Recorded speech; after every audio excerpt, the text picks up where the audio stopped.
China's reported inflation rebounding from a 33-month low, and you cite inflation rising to 5% by Q4 next year.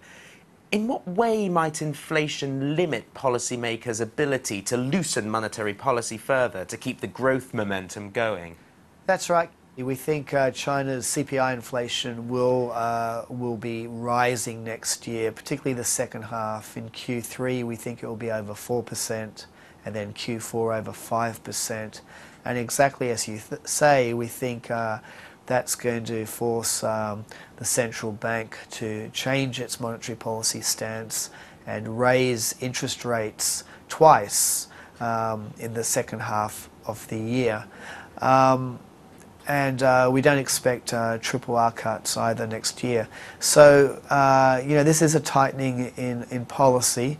And, this thing for not just in China, but I think in other countries too, of a central bank is you don't want inflation to get out of control, because once it does, once the inflation genie's out of the bottle, it's very hard to put back in. Once inflation expectations start going up, then it feeds into wages, and you can get this wage inflation spiral. So I think it would be we think the authorities recognize all that and will take a firm action to make sure inflation doesn't get out of control. And it's not just it does not just only affect growth. Inflation can affect social stability. Indeed, if you go back to Tiananmen Square, part of the reason for all that instability was very high inflation. As the annual Economic Work Conference gets going in Beijing in the next week or two, what sort of economic targets are we likely to see, and what will be indicative of the reform process under the new leadership?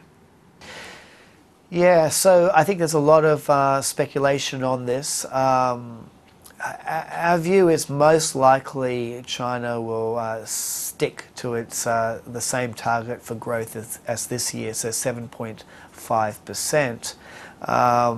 There is a risk that they could lower it to 7%. The 5-year plan has an average of 7%, but we think more likely it will be stuck at 7.5. I think if it were to be lowered to 7, that would be a sign that a real sign that leadership, the new leadership, is focusing on the quality of growth, and hence would be a sign to the markets they're really serious about structural economic reforms. But more likely, our view is they will stick to 7.5, and we think it's going to be difficult in the first year of office for these new leaders, where they're trying to consolidate power, to really implement reforms, many of which can be painful in the short run. And there's a lot of vested interest, whether it's local government officials, SOEs, banks, that oppose these reforms. So I think it's going to be difficult to push through reforms in the first year.